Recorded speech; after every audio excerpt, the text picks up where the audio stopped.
unfortunately, when we say salvation, what we're really talking about is what's your view of hell, because your view of hell, is usually married to whatever concept of salvation you have, of how is God going to save this and what happens to those who don't get saved. The traditional view, if you put it into one word, is often called infernalism, which sounds like what you think. It's people burning, right? Infernal. Infernalism, eternal conscious torment. That's the traditional view, okay? But then I learned there's been three views. Now, catch this. There's been three views that the historic Orthodox Church throughout the last 2,000 years in all different cultures around the world, at least three views that Christians have held about salvation and hell. And they often, fall into one of these three categories. One is infernalism. Number two is a word called annihilationism. This is often referred to as soul sleep by other people. Annihilationism is the idea that at death, if you're not part of salvation, if you're not going to be saved, you just cease to exist. So you truly die. You do not go on to eternity. And, that's the end of it. Now, as I got into, this was out of college, I started having a really hard time with infernalism. And the reason I had a hard time is it doesn't look like Jesus to me at all. Like this idea of, oh yeah, if you didn't choose Jesus, he's going to burn you. It reminds me of this meme. There's this like stereotypical white Jesus knocking at a door and he says, please let me in. And the person on the other end says, why? And he's like, so I can save you. It's like the person on the other side says, save me from what? And Jesus says, from what I'll do to you if you don't let me in. And, I always love that little meme because it's like, that's the circular logic, right? That we need Jesus to save us from what? From Jesus, because Jesus is going to kill you if you, and torture you for eternity. And it's just like, I can't get there. So then I learned about annihilationism and I was like, ooh, I like this because this looks more like Jesus to me, that now people don't have to suffer for all eternity, for us to be saved. I like that view a lot. And, people in the annihilationism camp would say that the consequence of your decision is eternal, not the duration of your experience, right? So you're eternally dead, but you're not eternally suffering. So that would be the difference. And again, never had heard about annihilationism growing up as a kid. Didn't even know it was on the table as an option. I lapped it up as soon as I discovered it. Then kept going, Jeff. It's always dangerous if you keep going, you keep reading, and you keep asking questions. I kept going, and I started dipping my toe in the third camp, which is known as Universalism or universal reconciliation, or there's different words for all of these. But that's the idea, at least in Christian circles, not that all roads lead to God, which is generic universalism, but Christian universalism would be the idea that Jesus is going to save everyone. So it's still Jesus, all based through Jesus, but the idea that no one's outside of the scope of what Jesus is going to do. Now, here's what I would say. As I started studying that, I got to a place where I this is like a whole trajectory of my life. I emotionally wanted that to be true, but I intellectually and theologically couldn't make sense of it for the longest time. So my heart wanted Jesus to save everyone. Like I felt like, yeah, shouldn't that be everyone's heart? Like, wouldn't we want if there's going to be saving to be done, wouldn't we want everyone to be saved? And wouldn't that be the most Christian desire, is that Jesus would save everyone? So like, even if you theologically can't get there, shouldn't that at least be like what you hope would be true? And, I just kept reading and kept, and Rob Bell was the first to really make a cultural argument for this in his book, Love Wins. And if you were in Christian circles at that time, you saw how everybody lost their ever-loving mind over that book. And I read that book, and I remember thinking, I don't have any issue with Rob. I just didn't find his argument in the book compelling, at least at that stage in my journey. And so I read it, and I was like, yeah, I'm not bothered by anything he says here. I don't think it makes more sense than annihilationism. But I kept reading, kept studying, all this. And there were two books in particular, and maybe we can put these on the podcast link. Two books in particular that were transformative for me. One is by Bradley Jersak. called Her Gates Will Never Be Closed, I think is the name of that book. And he talks about these three different views. And he talks about all the verses that there are and how there are verses that would lend to each of the views. And so wherever you land on this as a Christian, you may go, I'm team infernalism all day long. Great. But you still have to wrestle with there are verses that sound like annihilationism, and there are verses that sound like universalism, and vice versa. Wherever you land, there are verses that, kind of open all these doors. Well, in Jerzai's book, he essentially walks you through how do you make sense of all of these and what do we do with that.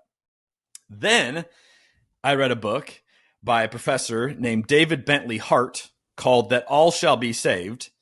And it sealed the deal for me, Jeff. It pushed me over the edge. And this book is so good. And my only caution with recommending it is he's an academic. The book's a little heady. And so it's probably not what you want to read right before bedtime, unless you're looking for a book as a sleep aid. There's a lot here, but I want to read. There's two quotes I want to read out of the book that I just think are so good. And I'll read them slow so that our listeners can process, because DBH is dropping some bombs here, right? So here's when he talks about evil and sin. I really was compelled the way he talked about it. He said this: evil and sin are always accidental conditions of human nature, never intrinsic qualities. All evil is a privation of an original goodness. And so, the sinfulness that separates rational creatures from God is only a disease corrupting and disabling the will, robbing it of its true rational freedom, and thus is a disorder that must ultimately be purged from human nature in its entirety, even if needs be by hell. Okay, so good theology. So he's saying, think about sin and what sin has led to, this concept of evil, as a disease that has corrupted us. So what does a good God do if his creation has been diseased by something? At some point, he's going to remove the disease. And Hart's argument is that when you have that disease removed from you, your free will is fully functioning at that point, and you would choose what's best for you, which is you would choose God. And the reason we don't is because again, to use this terminology, our free will has been hijacked or been corrupted, right? So the way we think about it has been already skewed by all this. And then he even leaves room for a concept of hell, but it's a redemptive concept of hell. So it's not a punitive. It would be a refining fire, right? Which is something you start finding in some of these verses, that we always think they're consuming fires. What if they're redemptive fires? And all of a sudden now hell becomes another tool for God to use us, to use this whole thing to redeem us. And so he says that. But one of my favorite, this is so good. One of my favorite quotes comes from the conclusion. And you got to realize this is a mainstream, spiritual professor that, has all academic scrutiny, all religious scrutiny, right? And he writes in his closing with so much snark, and I just love his tone he takes here.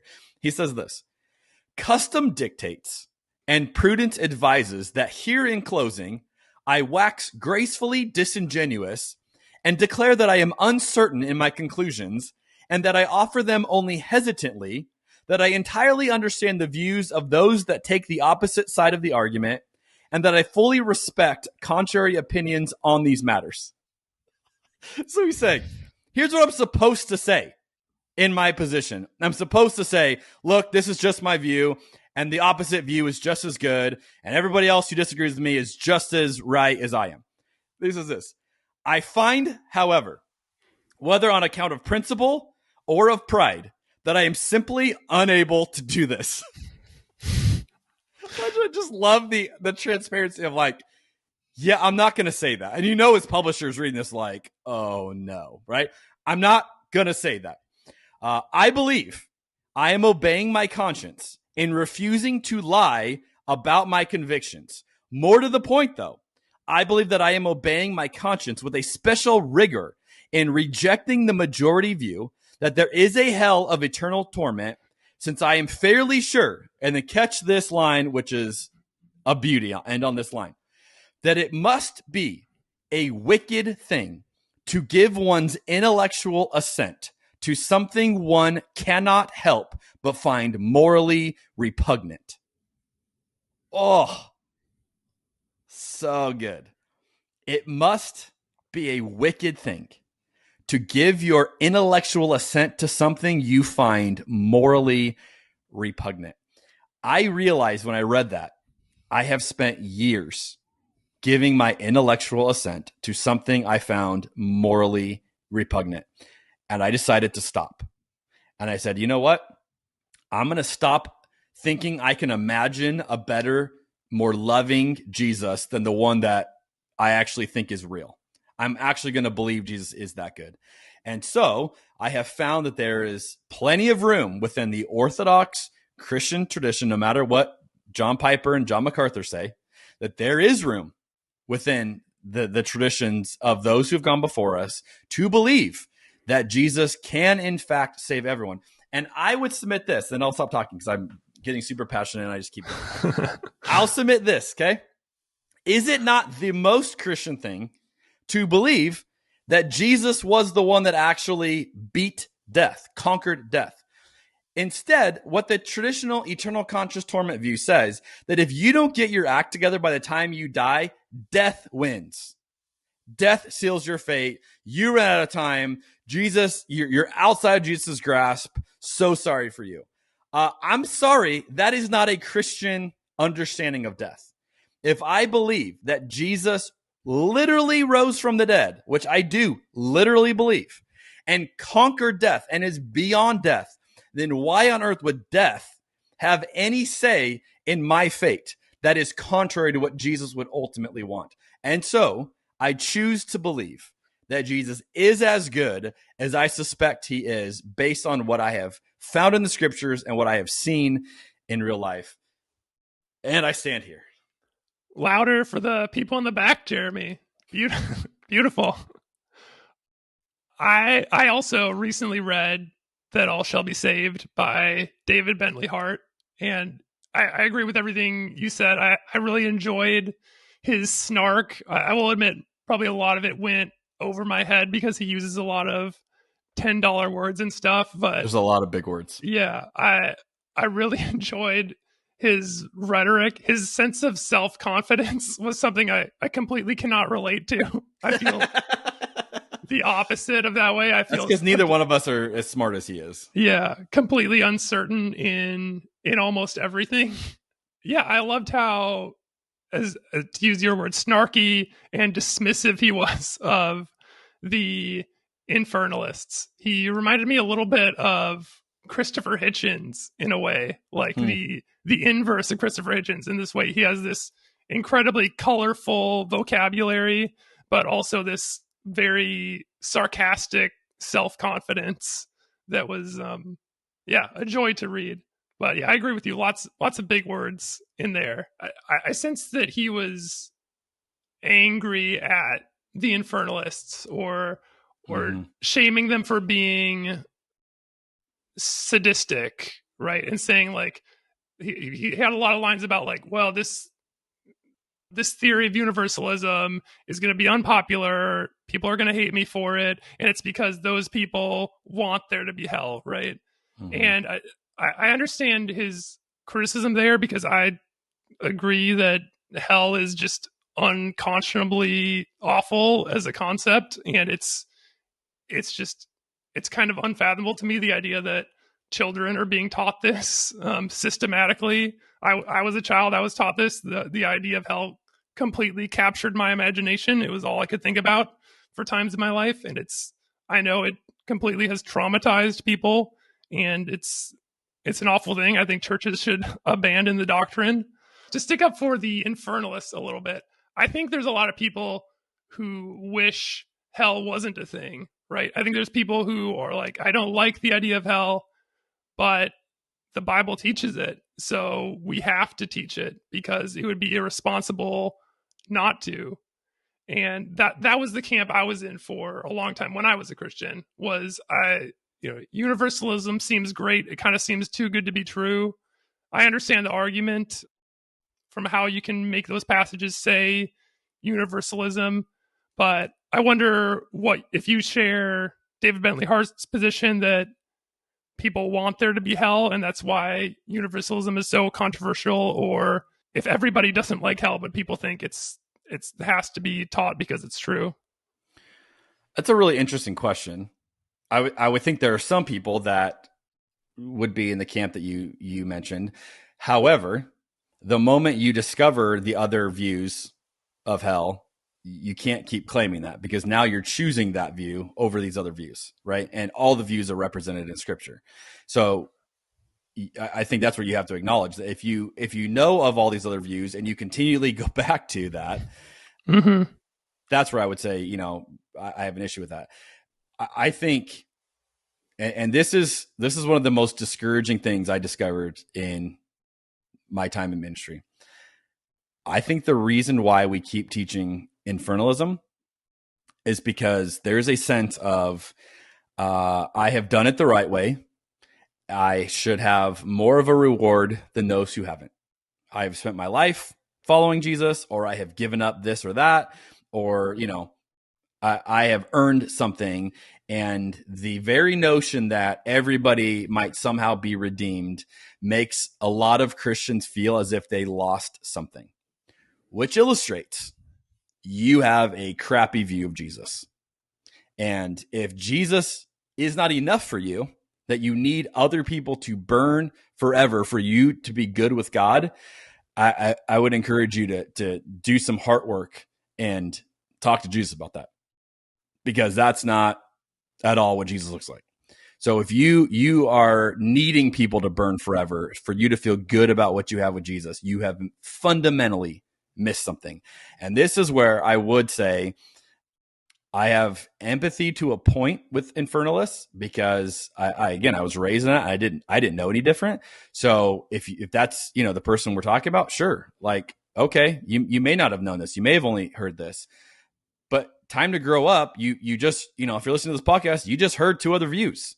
Time to do some research, time to do deep dive, read those 2 books I mentioned. And, and if you still say, yeah, but I have to believe it, you don't have to believe it. You choose to believe it. And I choose to believe in Jesus saving everyone because it looks the most like Jesus to me. And it's the most consistent thing. Now, I acknowledge there are verses that make it sound like these other views. And I could be wrong. But I'm going to be wrong going out believing the most Jesus-looking theology I can imagine. And I'm not going to die believing one thing of Jesus and secretly hoping he was better than that. That doesn't make any sense. I'm going to believe, use the phrase, sounds too good to be true. Jesus is too good to be true in the sense of he's always exceeding expectations by nature. Jesus is the embodiment of all that is good. So yes, grace at its very core is too good to be true. Wait, I get all of this and I didn't deserve it? Yes. Like, this is fundamental Christianity 101. And I think your reaction is a real, honest wrestling with it of, it feels too good to be true. It is too good to be true. Universalism is too good to be true, but it is true. That's the kicker with Jesus. It feels too good to be true, but it really is that good. And anything less falls short of who Jesus is. That's beautifully said. It reminds me of what David Bentley Hart would say to someone who says they're a hopeful universalist. He's again very dismissive of those people because he says basically what you're saying is you think your morality is better than God's morality, something to that effect. Right. He's saying, so if you think, if you're a hopeful universalist, you may as well just cross all the way over and say you are a universalist because God is greater than you could possibly hope for him to be. Well, and you're saying you could imagine a better God than the one that exists. Yeah, you could imagine. Which is like, that's pretty presumptuous.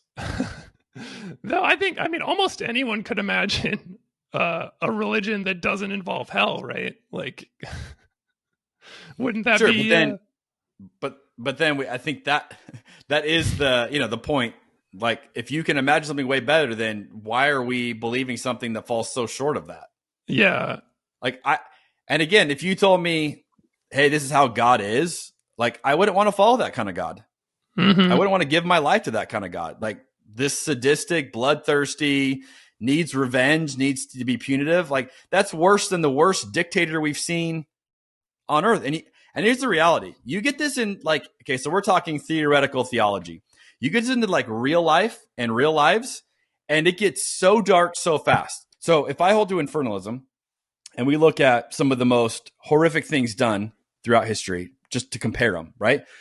We probably would go to Nazi Germany, one of the darkest times of history that most of us can think about. Okay, so let's compare that. Like, what did Hitler do? Like, yeah, that's pretty close to hell on earth. You know, like that, as dark as we might be able to picture, we would go, yeah, that's a good portrayal of like hell and evil and all of that.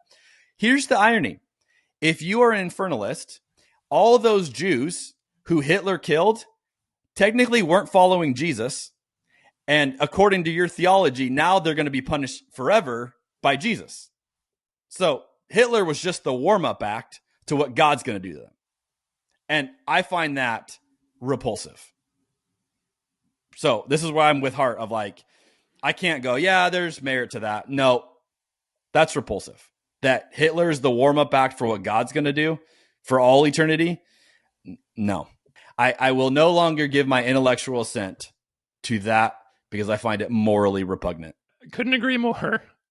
It's like I already said, it's kind of mind-boggling to me that hell is a mainstream idea, right? It's too bad to be true. It's too horrific and awful, but it's at least as far as I'm aware, it's kind of the mainstream conception of things. And yeah, I don't even know what to say. It's horrifying. The good news is you don't have to believe it. Oh, well, thank you for that. I appreciate it. You're welcome. I was talking to the listeners, but yes. Do you believe in that conception of hell of it could be a temporary burning off the sin period? Like, I think of it like when you're making s'mores and you've got some marshmallow goo on the stick. You got to stick it in the fire to burn all that old marshmallow goo off. Is that what hell's like? And how long does it last? You're dropping how long some will I be there? hot analogies on the pod today. First Boba Fett, now s'mores. Woo!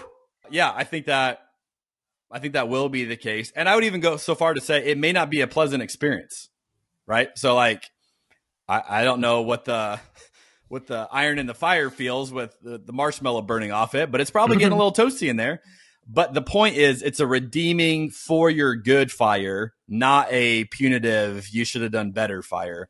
And that is, to me, is consistent with the character and the person of Jesus. And so I do think if you have decided your whole life, I want nothing to do with God, and, you've spent your life trying to go the opposite direction, there will be a hell type experience for you, but it's not punitive. It's redemptive. It's God meeting you where you are, helping you on a journey to ultimately rid you of the disease of sin and evil and allow your free will to blossom in its entirety. Not punitive, redemptive. Yeah, that's beautifully said. That's one of the major logical problems with infernalism for me is if it's eternal punishment, there's no redemption. So what purpose does it serve? Correct. Yeah.